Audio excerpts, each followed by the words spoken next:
قد نزل عليكم يوم العيد يوم الكرامة والمزيد ضيافة لكم من الله الكريم وعظموا حق التعظيم ما من مسألة إلا مستجابة قال ادعوا دعوة وإجابة أنصتوا واسمعوا وأطيعوا رحمكم الله أنصتوا واسمعوا وأطيعوا رحمكم الله أنصتوا واسمعوا وأطيعوا جامعة رحمكم الله اللهم صل على محمد اللهم صل على محمد اللهم صل وسلم على سيدنا ومولانا محمد أجمعين اللهم هو الإسلام من المسلمين والمسلمات والمؤمنين والمؤمنات وانصرهم على المعاندين ربي اجعل لنا منك بالخير فيا خير الناصرين برحمتك يا أرحم الراحمين.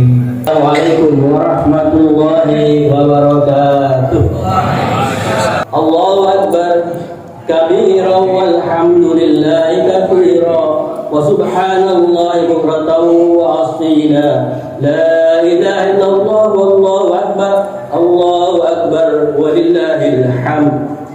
Alhamdulillahilladzi ja'ala hadzal yawma 'idan li'ibadihil mu'minin wa syara'a al-dhabha والتضحية تقربا إليه للمخلصين. أشهد أن لا إله إلا الله وحده لا شريك له وأشهد أن سيدنا ونبينا محمدا عبده ورسوله أطهر الخلق لرب العالمين. اللهم صل وسلم وبارك على سيدنا محمد وعلى آله وصحبه أجمعين. أما بعد فيا عباد الله أوصيكم وإياي بتقوى الله فقد فاز المتقون. قال الله تعالى في القرآن العظيم أعوذ بالله من الشيطان الرجيم بسم الله الرحمن الرحيم إنا أعطيناك الكوثر فصل لربك وانحر إن شانئك هو الأبتر.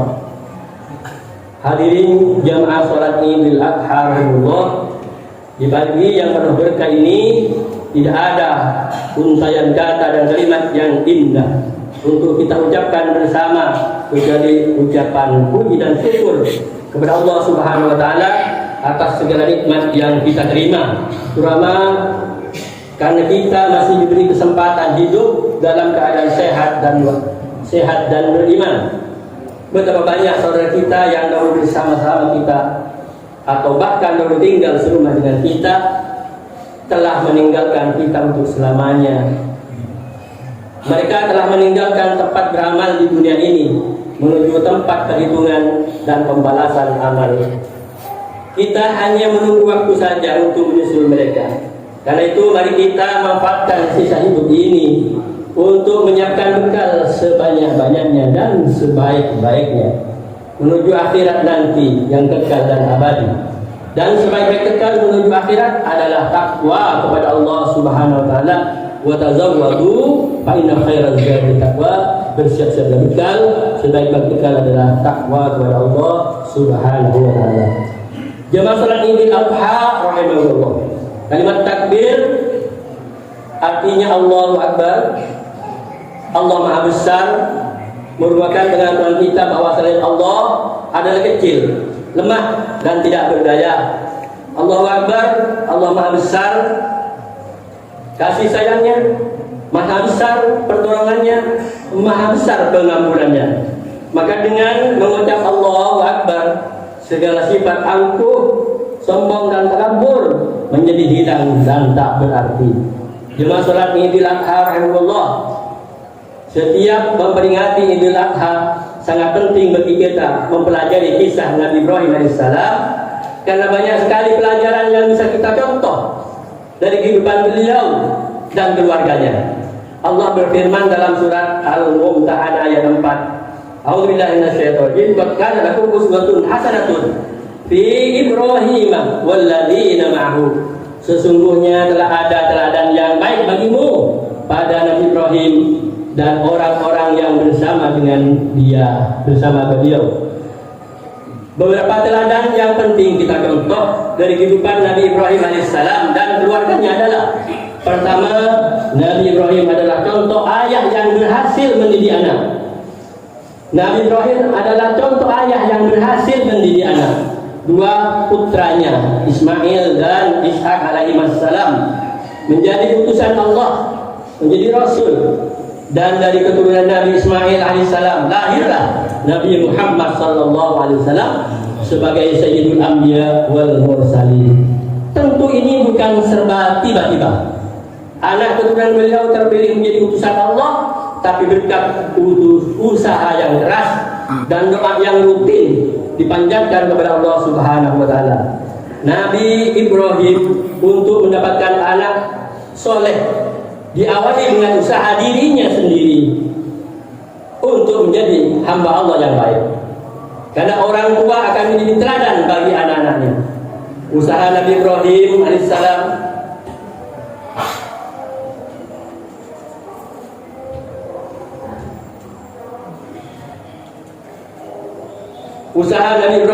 menjadi hamba yang baik ditunjukkan dari doa beliau kepada Allah Subhanahu wa taala seperti disebutkan dalam surat Asy-Syu'ara, Rabbi habli hukman wa alhiqni bis-shalihin. Rabbi habli hukman wa alhiqni bis-shalihin waj'al li lisana sidqin fil akhirin. Ya Tuhanku, berikanlah kepadaku hikmah dan masukkanlah aku ke dalam golongan orang-orang yang soleh, dan jadikanlah aku buah tutur, citra yang baik bagi orang-orang yang datang di kemudian hari. Selanjutnya, selain berupaya menjadi orang tua yang baik, Nabi Ibrahim berusaha mendidik anak-anaknya dengan akidah yang kuat dan selalu berdoa kepada Allah agar beri keturunan yang soleh. Doa beliau disebutkan dalam surat As-Saffat ayat 100, Rabbi habli minas sholihin. Tuhanku, karuniakanlah untukku seorang anak yang masuk orang-orang yang soleh. Di dalam surat Ibrahim ayat 40, Rabbi ij'alni muqimas sholati wa min dzurriyyati rabbana wa taqabbal. Ya Tuhanku, jadikanlah aku anak cucuku, jadikanlah aku dan anak cucuku orang-orang yang tetap setia mendirikan sholat.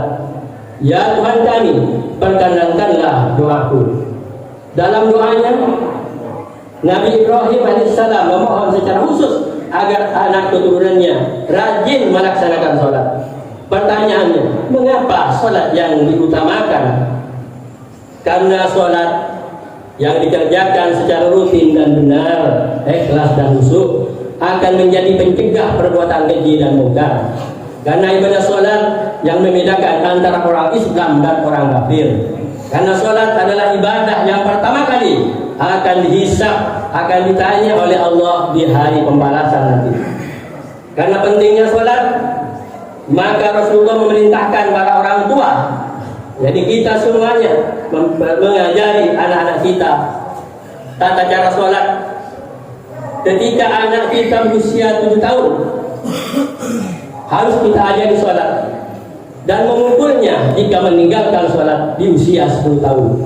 Rasulullah menyatakan, muru auladakum bis sholat wa hum abna'u sab'i sinin wadribuhum 'alaiha wa hum abna'u 20 wa hum abna'u 10 wa fariqu bainahum fil madaji' wa Abu Daud wal Hakim.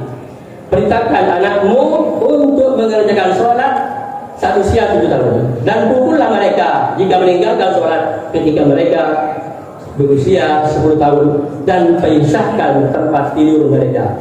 Rawahu Abu Daud dan Al-Hakim. Allahu Akbar, Allahu Akbar, Allahu Akbar, lillahil hamd.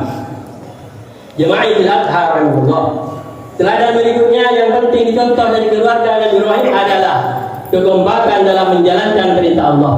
Nabi Ibrahim sebagai ayah, Siti Hajar sebagai istri, sebagai ibu, dan Ismail sebagai anak, kompak dan saling mendukung untuk menjalankan perintah Allah Subhanahu wa taala. Hal ini terlihat ketika Nabi Ibrahim menerima perintah Allah agar menyembelih putra tercintanya Ismail alaihissalam. Bertahun-tahun Nabi Ibrahim menunggu kehadiran anak.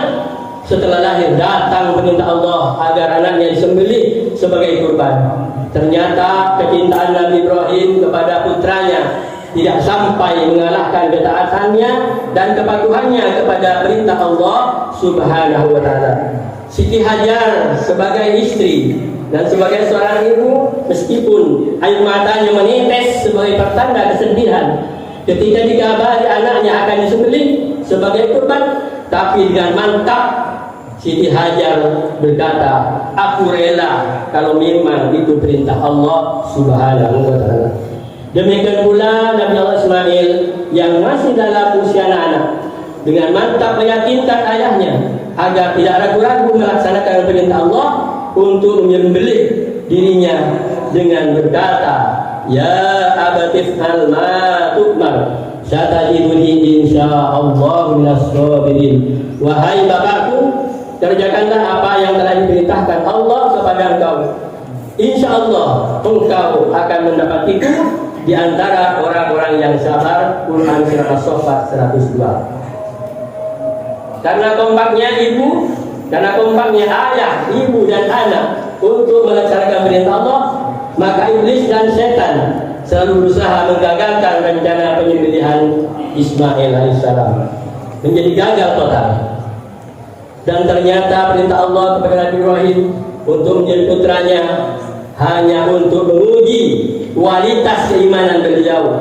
Apakah beliau bersedia mengorbankan milik yang paling dicintainya untuk Allah?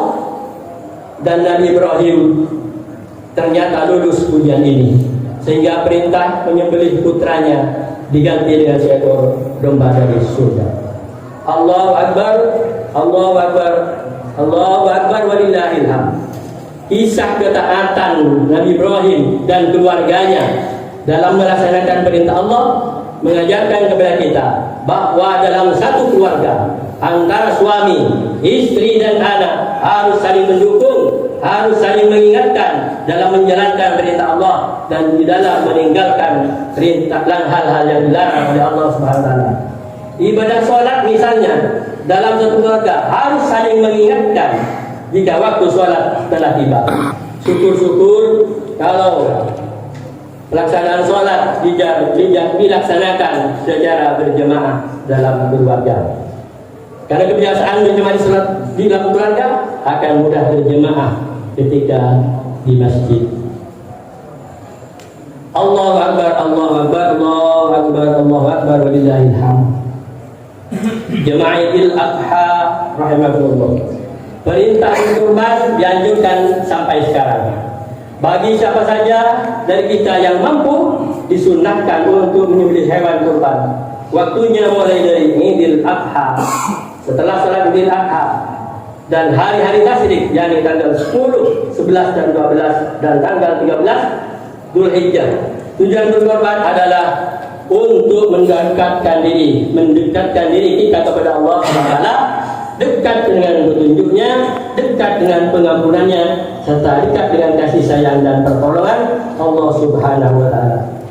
Satu ketika sahabat bertanya kepada Rasul, "Ya Rasulullah, apa gunanya saya berkorban?" Rasulullah menjawab, "Bikulli syahratin hasanatun." Setiap satu bulu dari binatang kurban yang kita korbankan adalah satu kebaikan. Hadis riwayat Ibnu Majah. Dalam hadis yang lain Rasulullah juga menjelaskan bahwa ma amila ibnu adam yauman nahri amalan ahabba ila Allah azza wa jalla min hiraqati damin wa innahu la ya'ti yaumal qiyamati bi quruniha wa ablatiha wa asaliha wa inna dama la yaqau min Allah azza wa jalla bimakanin qabla an yakuna 'alal ard wa fibu biha nafsan.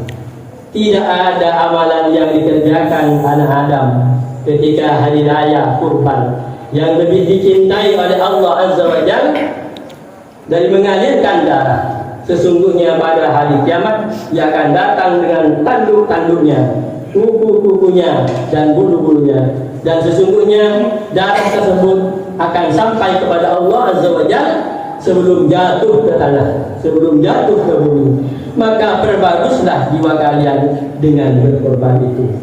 Hadirin jemaah salat jamaah Idul Adha, tetapi kurban yang akan diterima oleh Allah hanyalah kurban yang dilaksanakan dengan semangat keimanan, keikhlasan, semata-mata ingin mendapat ridho Allah Subhanahu wa taala, sebagaimana dinyatakan dalam surat Al-Hajj ayat 37, la yanalallaha luhumuha wa la dima'uha walakin yanaluhu taqwa minkum. daging-daging unta dan darahnya itu sekali-kali tidak dapat mencapai keridhaan Allah, tapi ketakwaan dari kamulah yang dapat mencapai keridhaan Allah Subhanahu wa taala. Allahu akbar, Allahu akbar, Allahu akbar lillahi. Jamaah Idul Adha rahimahullah. Mari kita memohon kepada Allah Subhanahu wa taala semoga kita diberi kemudahan untuk menjalankan perintah Allah dan menjauhi larangan-larangannya. Semoga Allah Subhanahu wa taala menerima amal ibadah kita, mengampuni dosa-dosa kita, mengampuni dosa-dosa kedua orang tua kita, dan mengampuni dosa-dosa umat Islam yang telah mendahului kita semua. Semoga yang sedikit, yang sakit disembuhkan, dan mudah-mudahan kita termasuk golongan orang yang beruntung di akhirat, selamat bahagia di dunia dan pada akhirat. Amin ya rabbal alamin. Barakallahu li wa lakum fil Qur'anil azim. Barakallahu li wa lakum fil Qur'anil azim. Barakallahu li wa lakum fil Qur'anil azim. Wa nafa'ani wa iyyakum bi ayati wa dzikril hakim. Wa taqabbal minni wa minkum innahu samiul alim. Wa huwas samiul alim. Wa qur rabbi ighfir warham wa anta khairur rahimin. Allahu akbar, Allahu akbar, Allahu akbar. Walillahil hamd.